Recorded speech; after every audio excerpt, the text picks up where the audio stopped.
नमस्कार विद्यार्थियों, आज मैं आपके सामने एक टॉपिक लेके आया हूं। कक्षा 12 का टॉपिक है और उस टॉपिक का नाम है प्रायिकता। आरबीएसई के अंदर 12th क्लास के अंदर चैप्टर नंबर 16 है, नाम है प्रायिकता, प्रोबेबिलिटी। बहुत सारे बच्चों को इसके अंदर काफी सारी प्रॉब्लम्स होती है।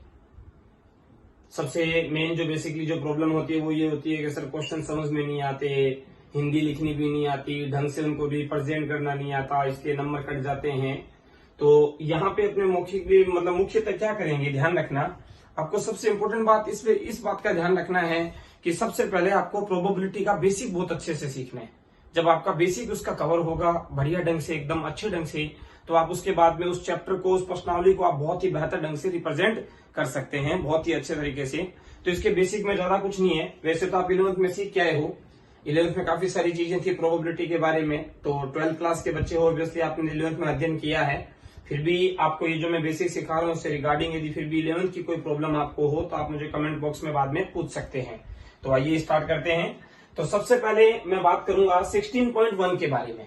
तो 16.1 में बच्चों सिर्फ दो ही चीजें हैं। 16.1 में आपको दो ही चीजें देखने को मिलेगी, ओनली फॉर दो ही, एक प्रकार से देखा जाए तो टॉपिक है। पहला टॉपिक जो आएगा आपके पास में वो आएगा सह प्रतिबंध प्रायिकता, यानी कि कंडीशनल प्रोबेबिलिटी आएगी। और एक और टॉपिक जो आएगा उसका नाम है सह प्रतिबंध प्रायिकता के गुणधर्म, यानी प्रॉपर्टीज ऑफ कंडीशनल प्रोबेबिलिटी। तो मैं दोनों के बारे में बात करूंगा। पहले के बारे में बात करते हैं सह प्रतिबंध प्रायिकता, यानी कि कंडीशनल प्रोबेबिलिटी क्या होती है, ध्यान देना, डेफिनेशन सुनना।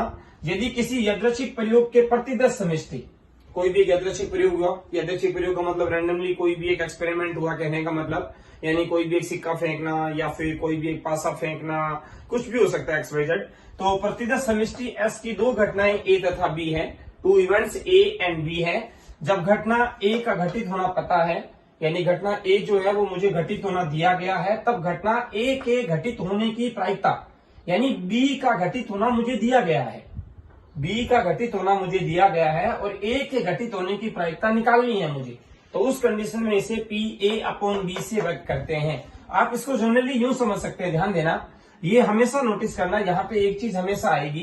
क्या आएगी वो चीज, कि आपको मान लीजिए कि नीचे जो दिया गया है वो हमेशा गिवन होगा, यानी वो आपको पहले से पता होगा।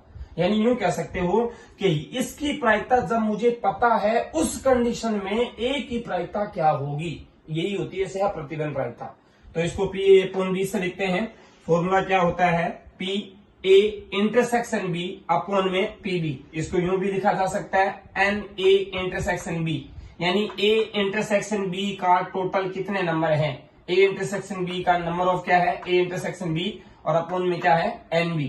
जबकि एक बात दी गई है साइड में कि PB का जो मान है वो कभी भी क्या नहीं होना चाहिए बच्चों, PB का मान कभी भी 0 नहीं होना चाहिए। क्योंकि अपने जानते हैं यदि किसी प्रायिकता का मान यदि 0 आ जाएगा, यहाँ पर ध्यान देना, तो बट्टे में 0 लिखते ही ये सारा का सारा क्या हो जाएगा, इंफिनिटी हो जाएगा, यानी ये परिभाषित नहीं होगा।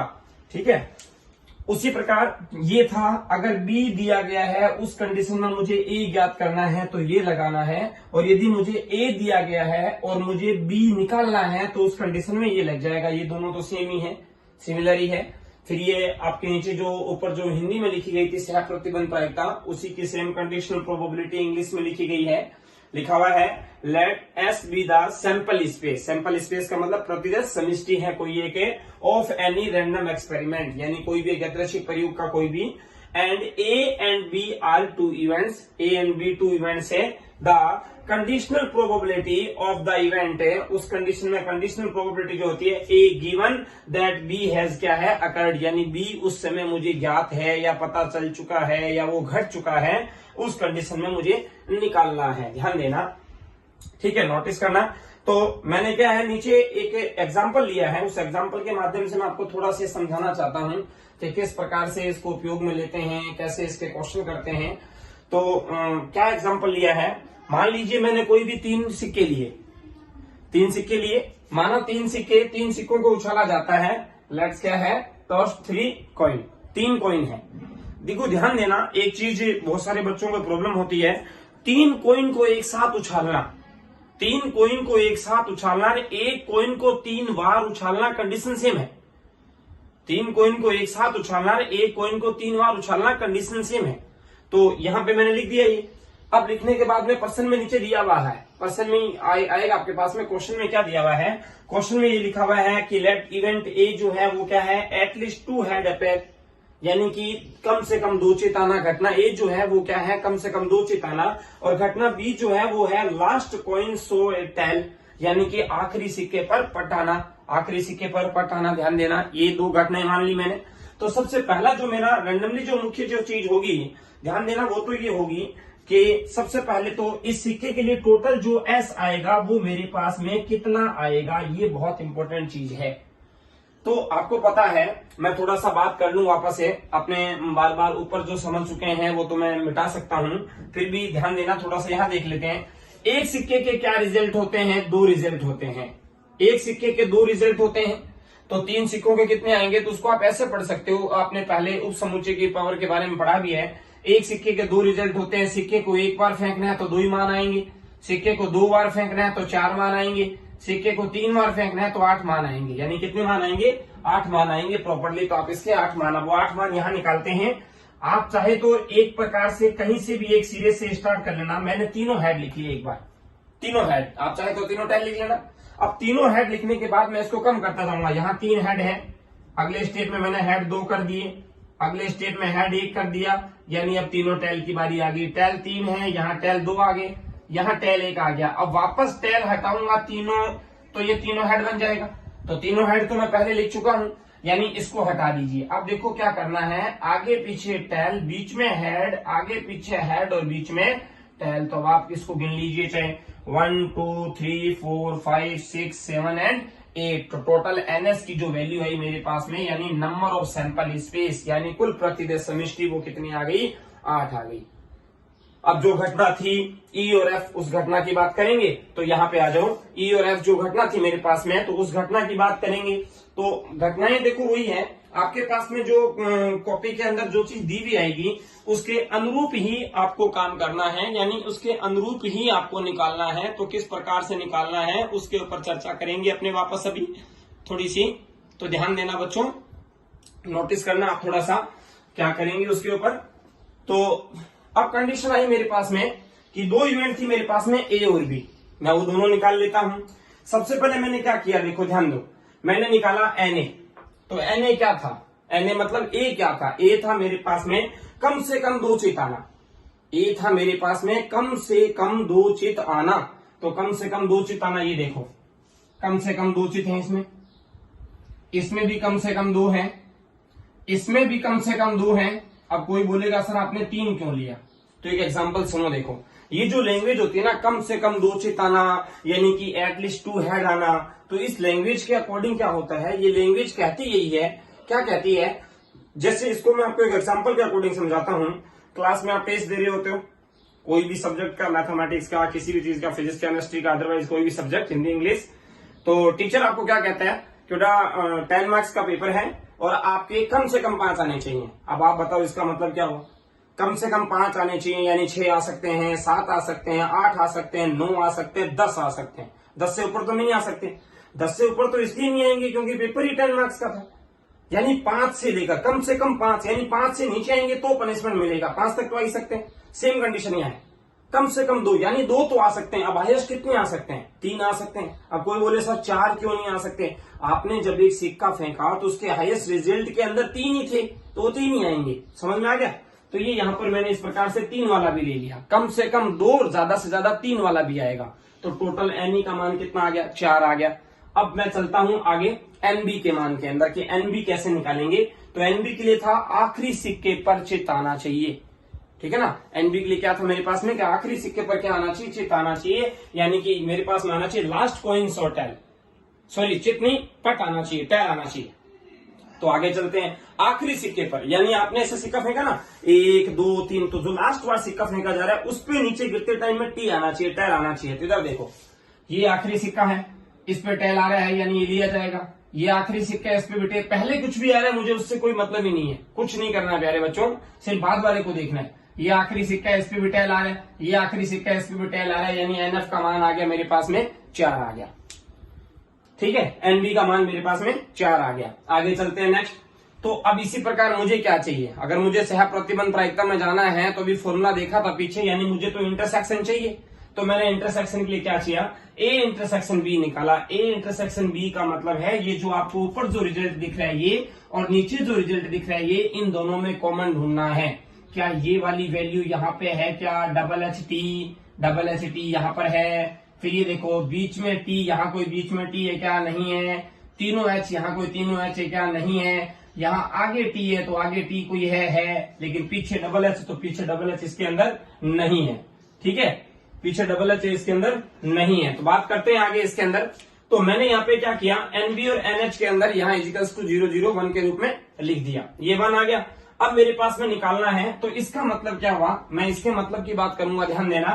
तो इसका मतलब मेरे पास में इस प्रकार से हो गया कि यहाँ पे ये पूछा है क्वेश्चन में, इस प्रकार से दिया हुआ आएगा कि कम से कम 2 चिताना ज्ञात है, कम से कम 2 चिताना ज्ञात है और लास्ट सिक्के पर चिताने की मतलब पट आने की प्रायिकता मुझे ज्ञात करनी है। कम से कम 2 चिताना ये घटना मुझे ज्ञात है और लास्ट सिक्के पर पट आने की घटना मुझे क्या करनी है, ज्ञात करनी है। यानी ए अपॉन बी, तो मैंने फॉर्मूला लगा दिया, P A intersection B upon में पी बी बराबर में 1 अपॉन, अब देखो ये 1/8 कहां से आया, ये इसकी प्रायिकता है इंटरसेक्शन की। ठीक है, प्रायिकता का फॉर्मूला क्या होता है वो आप सबने पहले से सीखा ही है। प्रायिकता का फॉर्मूला क्या होता है इंटरसेक्शन की, फॉर्मूला ये होता है कि अनुकूल परिणाम बट्टे में कुल परिणाम, फेवरेबल आउटकम्स अपॉन में टोटल आउटकम्स, ये फॉर्मूला होता है। तो फेवरेबल आउटकम्स यदि मैं देखूं, ए इंटरसेक्शन बी घटना जो घट रही है इसका फेवरेबल आउटकम्स क्या होगा, यानी ये घटना तो इसका फेवरेबल आउटकम्स 1 होगा। और कुल प्रतिदर्श समष्टि टोटल कितनी थी सिक्कों में, टोटल 8 थी, तो ये 1/8 आ गया। और इसी प्रकार से पीबी, ये भी एक प्रोबेबिलिटी है, ये भी एक प्रोबेबिलिटी है। तो यहाँ पे मेरे पास में क्या आएगा, यहाँ पे इसका जो फेवरेबल आउटकम है ये देखो पीबी यानी कि एनबी। भाई मुझे अगर पीबी का मान निकालना है तो इसको यहाँ देखना बेटा, पीबी का मान निकालना है तो फॉर्मूला ये बनेगा मेरे पास में एनबी अपॉन में एनएस, ये फॉर्मूला आएगा। तो एनबी की वैल्यू कितनी है 4 और एनएस की वैल्यू कितनी है 8। तो यानी कहने का मतलब मैं एन वाले फॉर्मूले से भी निकाल सकता हूँ और सीधा प्रायिकता वाले सूत्र से भी निकाल सकता हूँ। तो ये 1/8 और ये 4/8 बराबर में 1/4 कट के ये टोटल आंसर आ गया। तो ये समझ में आया होगा सह प्रतिबंध प्रायिकता की। इसी प्रकार से आप और भी बहुत सारे क्वेश्चन कर सकते हो। अब आगे चलते हैं नेक्स्ट के अंदर कि आगे इसमें क्या आएगा। तो आगे बात आती है सह प्रतिबंध प्रायिकता के गुणधर्म, यानी कि प्रॉपर्टीज ऑफ क्या है conditional probability, properties of conditional probability. तो इसमें पहला एक नियम क्या है, देखो बात करते हैं। माना ए तथा बी किसी प्रतिदर्श समष्टि एस की 2 घटनाएं हैं।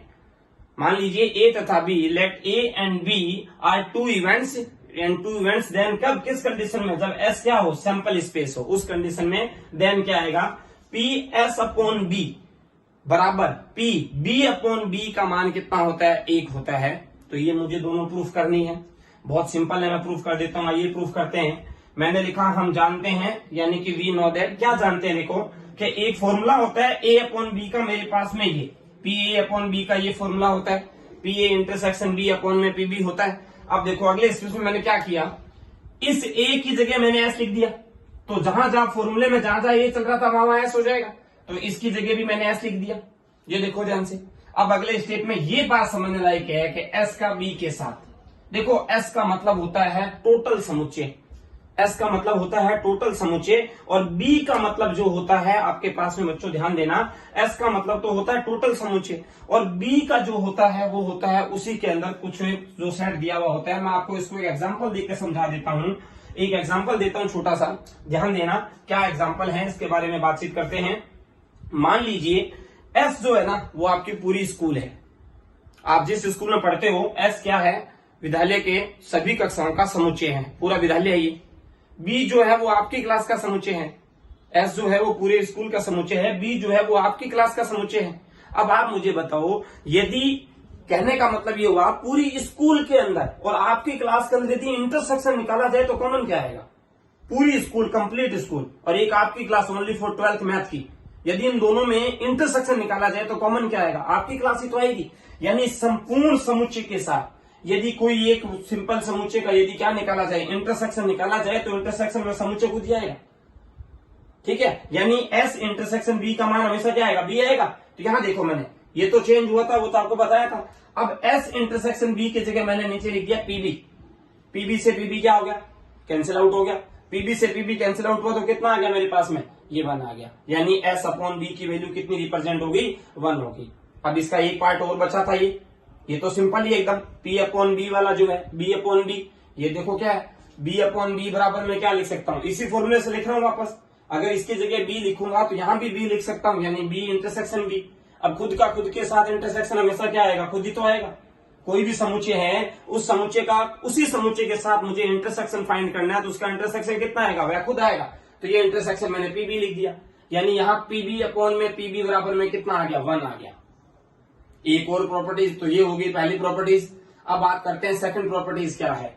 तो देखो सेकंड प्रॉपर्टीज क्या है, बात हो रही है पी ए की बार बट्टे में बी बराबर में फॉर्मूला होता है 1 माइनस में पी ए अपॉन के अंदर बी। अब इस फॉर्मूले को एक्सप्लेन कर देखो, ए बार क्या होता है सबसे पहले तो उसको देख लो।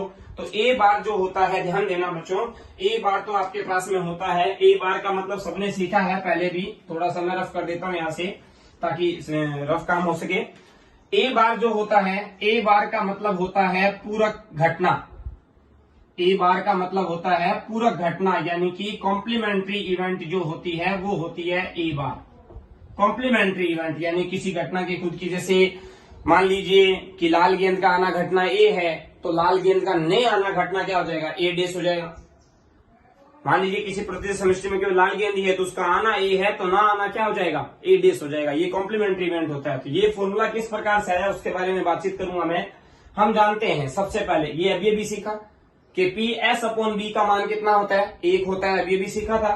तो यहां नीचे देखो मैंने, अब एस को मैंने क्या लिख दिया, ये लिख दिया। अब कारण सुनो ये कैसे लिखा, ध्यान देना। देखो अभी भी आपको समझाया था, मान लीजिए वापस वही चीज समझाता हूं सिर्फ। ए जो है वो आपकी स्कूल में आपकी क्लास है मैथमेटिक्स की। ए डेज कौन हुआ, फिर ए डेज का मतलब हुआ आपकी क्लास को छोड़कर बाकी सारी क्लास।